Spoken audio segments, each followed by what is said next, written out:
Okay. Okay, I think I've got the settings. I think I've got the settings right. For Treasure Island Dizzy. So, yeah, today we're going to play Treasure Island Dizzy. So let me just turn this background thing off, and it's my fate. Yeah. So I've got all the settings right, like the sound, levels and whatnot. So onwards we go. Treasure Island Dizzy is what we're going to play. It's the second Dizzy game. Out of about 7 adventure games that were originally made by the Oliver twins back in the 80s and early 90s. And like some of the other Dizzy games I've played before in the past, this is an adventure puzzle type game. They were always very fun. I greatly enjoyed them as a child, and I still do to this day. Always a nice challenge and always very adventurous, but many people tend to think this is the hardest Dizzy game of them all, since in addition to only having one life, you also only need to get touched by a bad thing once, and then that'll be game over and you have to restart from the beginning. So if I'm smart playing this, I'll remember to use the save feature often. As you can see there, the original game didn't actually have a save feature with how it was on the simple 8-bit computers like the Amstrad and the Spectrum and the Commodore 64 and the original Nintendo as well. But fortunately, this is a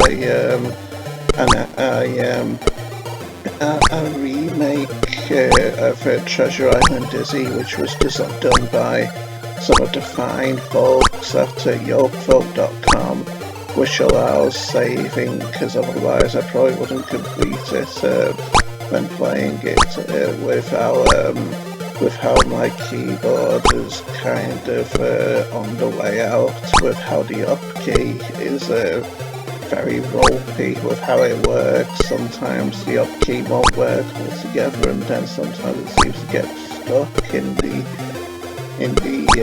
pushed position, which means it constantly presses upward and it can make gaming rather difficult. Anyway, enough preamble. Let's read this message. Legend has it that Tuckjaw the pirate, buried here, still guards over his island. Isn't that quite eerie? I hope this is recorded, by the way, because the time on my recording, I still see a lot of zeros, and so yeah, it'll be quite terrible if it hasn't been recording all this time.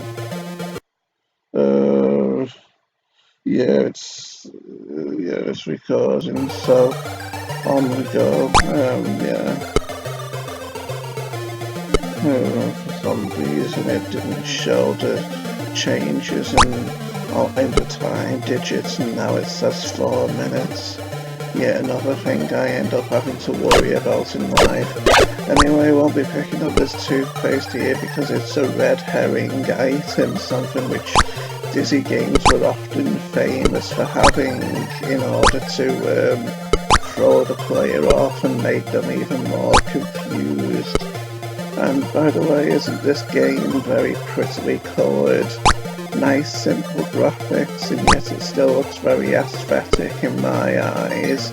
Although I did grow up with playing 8-bit games, and so that's probably part of the reason why I have favoritism towards it.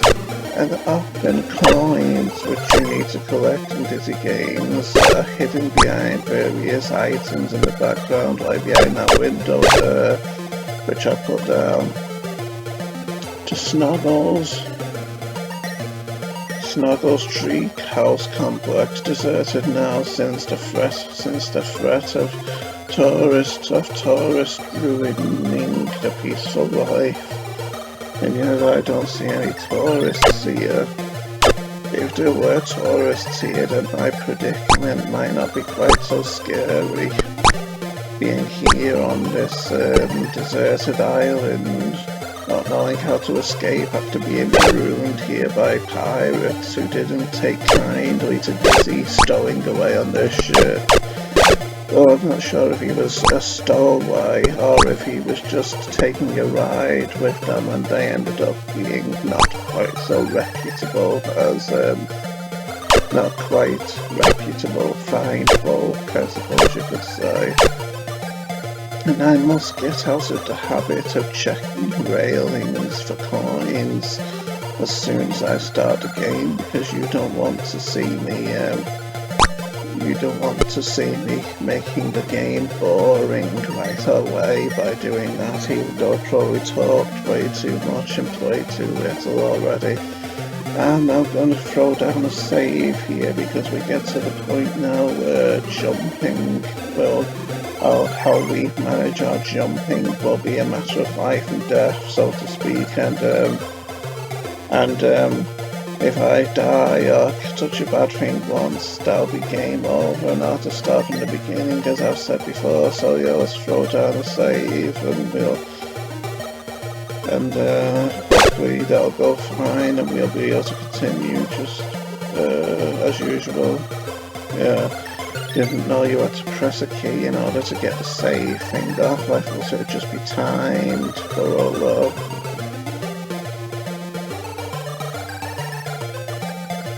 You can jump past those hanging cages, by the way, but don't feel like doing it just now.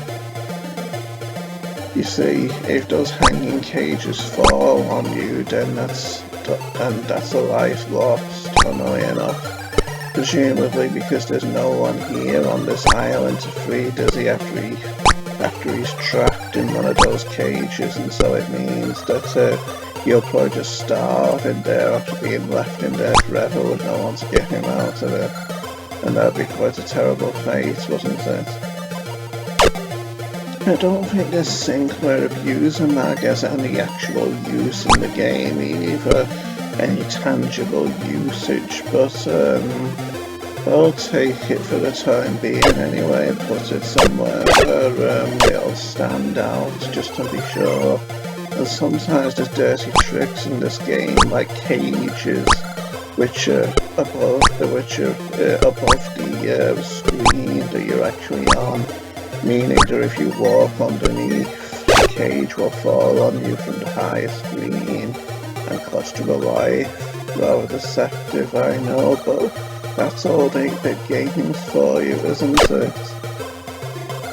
If you are looking for more coins and try everywhere, you can't always see them. You may have to pick things up to find them, as we've discovered already. And so, it makes me wonder why the three nothings up above are covered in red on these screens, and yet on some other screens they aren't. Must be a kind of bug or glitch or something with this version of the game. Danger blasting area. Oh dear, that seems rather ominous, doesn't it?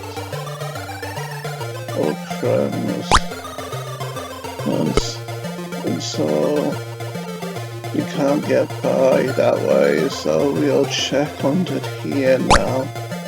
And yeah, I must remember to throw down regular saves, because it'll be terrible to die and end up back at my last save. And as I say, it's much more likely I will die with my bad jump key. I know I should rebind it to something else, but I can't be bothered to do that now, especially without the rest of my cursor keys are in good condition, so I think it'd be a shame not to just to stop using all of them just because the up key is going bad. need enough to three nothings up above a normal now, just a black background. And yeah, now they'll go red, see. I remember one of these windows having a coin behind it. No, I guess I was wrong. Seems possible you can maybe jump on one of these roofs as well, but again, I'm not quite sure. It's been weeks, it's been years since I played this after all, and I did complete it back then, but it is renowned as one of the hardest Dizzy games. So if you kick this rock here, strangely, it changes one of the platforms around this treehouse, making it so that a certain jump is possible that originally wasn't possible before you did that. And here we have a snorkel, something which will allow us to traverse the waters surrounding this rather deadly treasure island. It's an essential piece of kit, I suppose you could say, for completing the game. But then again, near enough every item you find is an essential piece of kit for completing the game. But I digress. Now, there's other places that I need to explore higher up, so now I'll just explore those places. See, did you see that platform on the right, lower down, just then? I believe that's a consequence of that little stone that I kicked earlier.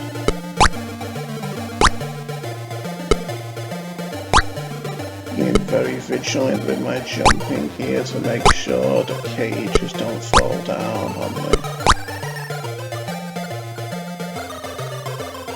They're very adventurous, these Dizzy games, aren't they? My mum used to say that as well when she used to play these games.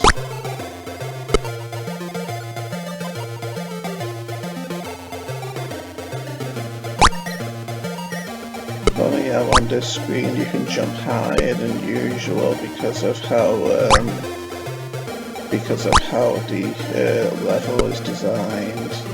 Presumably you normally wouldn't be able to jump this high, but because the platform is slightly lower than it needs to be in order for Dizzy to jump off the screen, the programmers had to allow Dizzy to jump slightly higher on this platform in order to actually make it off the screen. See how you can't do it on this screen even though the platform is the same height on both of the screens.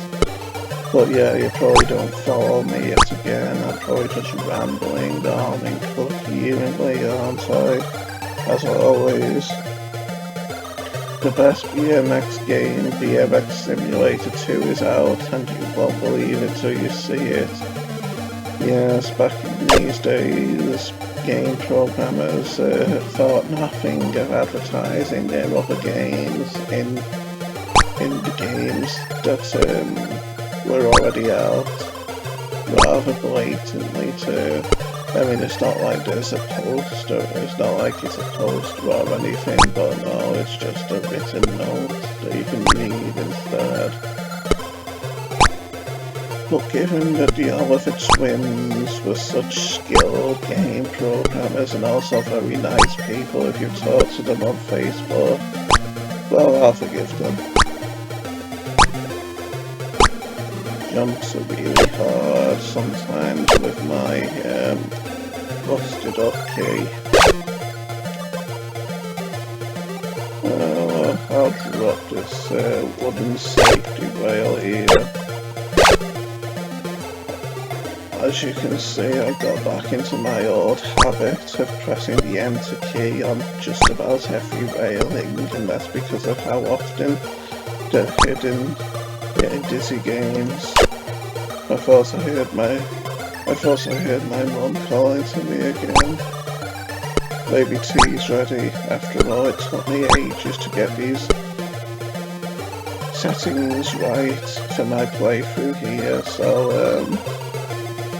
I'm probably going to be late for my food again. And yes, I did say my mum, that's because I'm a stay-at-home hermit. And I was a loser in life, and so I was never able to get any form of job. And so now that's why I'm going to become a famous rich person on YouTube. So you heard it here first, folks. This is my rise to power. My rise to fame and riches, I suppose you could say. But no, I'd just be happy with a comfortable living, really, rather than that kind of fame. Although it is a dream I've always had. Anyway, I'll throw down another save here because I'm gonna do a daring jump. And if it goes haywire, then I'll have to start at the beginning of the game.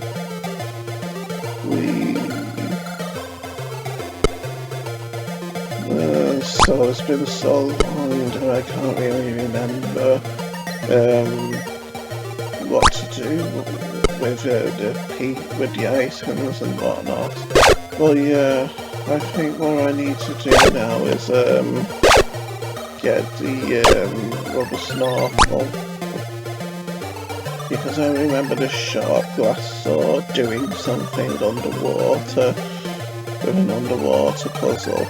Yes, you get to go on, you get to explore underwater. Won't that be exciting and adventurous?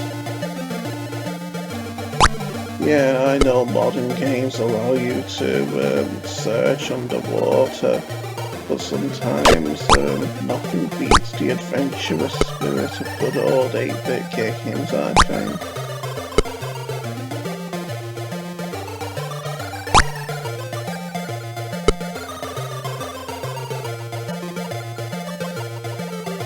Imagine how scary that'd be in real life. Every time you had to pass a cage suspended up above, knowing that if it fell down upon you, you'd slowly die of thirst and hunger and starvation while in it over a couple of days. What a terrible fate, I'd imagine. And now we go underwater to get that first coin that we saw teasing us by being so close yet so far away. One of the reasons why hopefully this fish won't kill me. I remember, nice. Yeah. One of the reasons why I decided to play an emulated version of this, a fan-made version of this rather than the original, is because sometimes underwater, sometimes in general, when you collect items, in the Amstrad version that I used to play as a child at least, when you collect items, sometimes that meter at the top, that item meter, it's supposed to go one. It's supposed to just go one at a time, but sometimes it would accidentally go two at a time. Like, see, I was going one at a time as I picked these things up and dropped them. Or sometimes it would go two with one pressing the action key on the Amstrad version, and that could be fatal underwater because you need to have the rubber snorkel on underwater all the time in order to survive. If you take it off even for a split second, or if you come underwater without it even for a split second, you die, and then you go back to the start of the game without save states. But anyway, onward we go. Fancy rescuing fair maidens? I know I do. Then you should try Super Robin Hood. It's a rescue the maiden simulator. Yes, and I had that game on the Amstrad as well, also made by the Oliver Twins. Very hard, if I remember correctly. I never really got anywhere on it. And that's a rather scary looking underwater jellyfish, isn't it? Yeah, the plot thickens, doesn't it, as we see this wrecked pirate ship underwater. a rather grisly memento mori to the left of me right there. Whoops, I almost touched that jellyfish. Anyway, now we go onwards to use our sword. But I remembered that climb being behind the skull there. Hopefully I can jump into that jellyfish like I just did without dying, yes. As here's where the sharp sword is used on this rather erratically dancing bit of stone here. That's a rather perilous screen to the right, and I generally avoid going to it where I can, but I think I'll end up having to go there eventually anyway, so I'm not really looking forward to that. Anyway, I'll use the sword right now, and when we do that, we create a bubble. Well, we should have done anyway. I need to get out of the water then, it seems.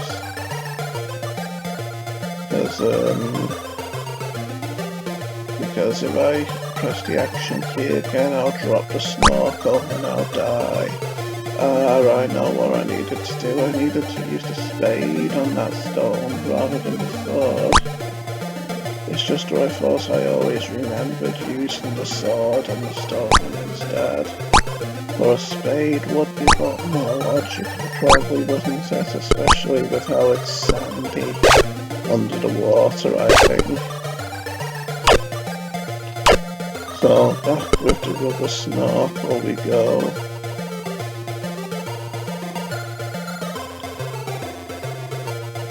Such a jolly tune, isn't it?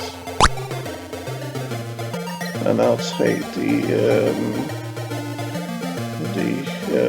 sword out of the water too, since presumably we'll need that for something else. That was very close. Yeah, I'll throw down another save again, I think. It's always good to know. Since I haven't done this for a while, so it was rather plausible that I could end up dying here.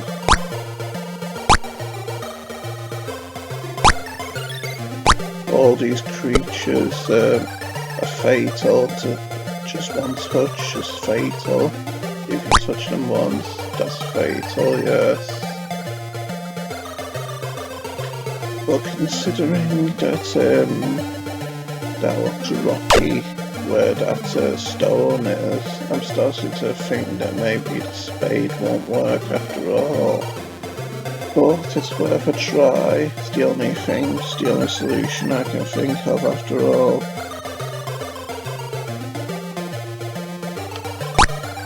Uneven ground down here, that's one of the things that lots of people thought made the first Dizzy game particularly hard.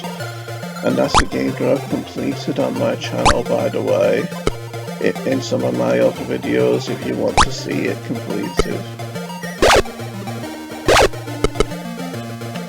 So I'll leave the sword here, pick up the saltwater spade. Yeah, saltwater spade, so that's got to be the solution to that stone puzzle down there, hasn't it? Gotta be, as Bradley Walsh should say on The Chase. Well, that's funny, because often when I think it's gotta be the solution, it usually ends up not being. Well, sometimes anyway.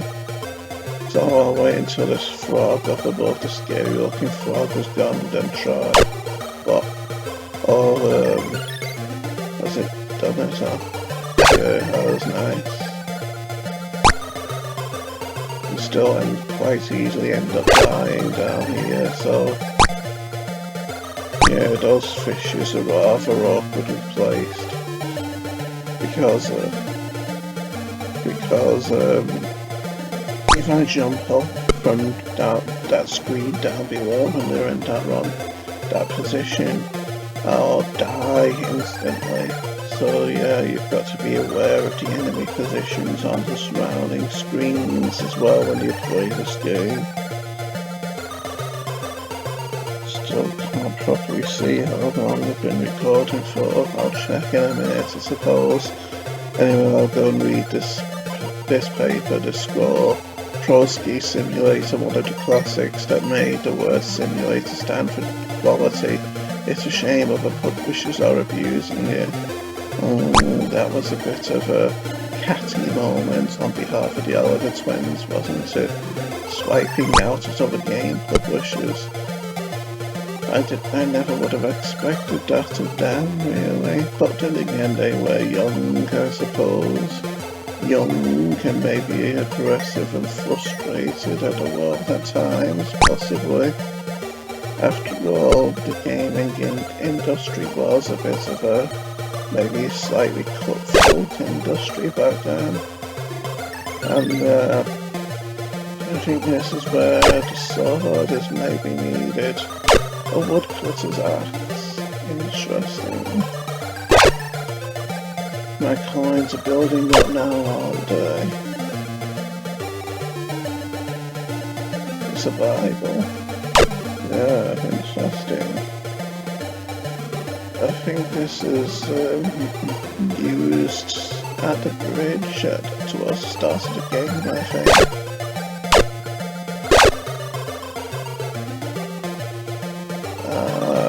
Here we have signs of life on the island.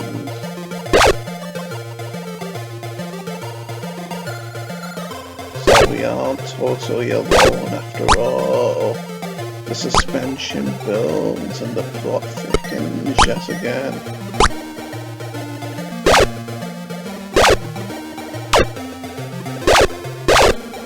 Let's go and talk to him. Suppose you want off this island, I'll swap you a bow for something valuable. Something valuable, that's helpful.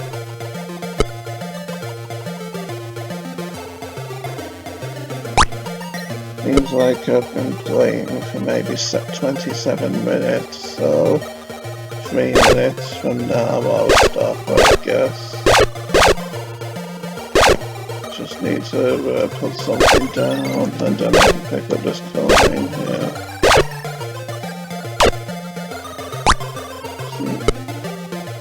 It seems familiar. Wait a minute, I'll just read this first. No boarding the boat until it is moving. I'm not sure, but I'm wondering if that key might be needed for the boat, maybe. So,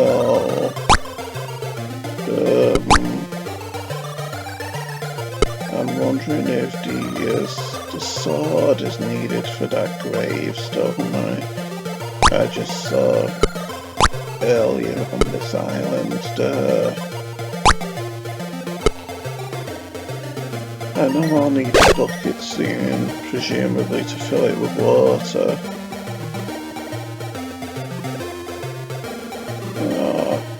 I think I'll need a bucket there for now. And take all this stuff to the other side of the water. Back from whence where we came.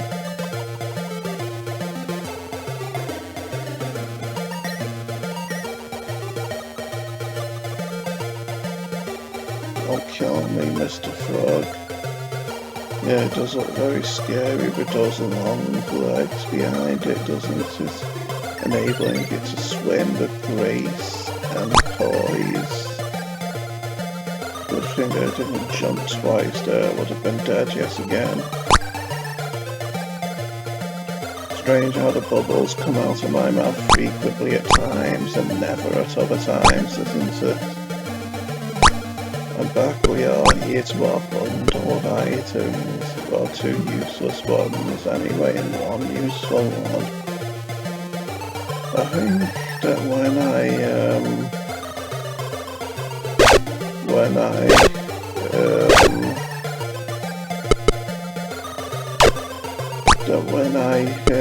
get beneath the bridge up here there's water, and so I still need my snorkel. But before I do that, also I'll just check to see how long I've been recording. So see, so let's see. Yeah, 30 minutes. So I'll stop here and I'll see you all later, everyone. Goodbye.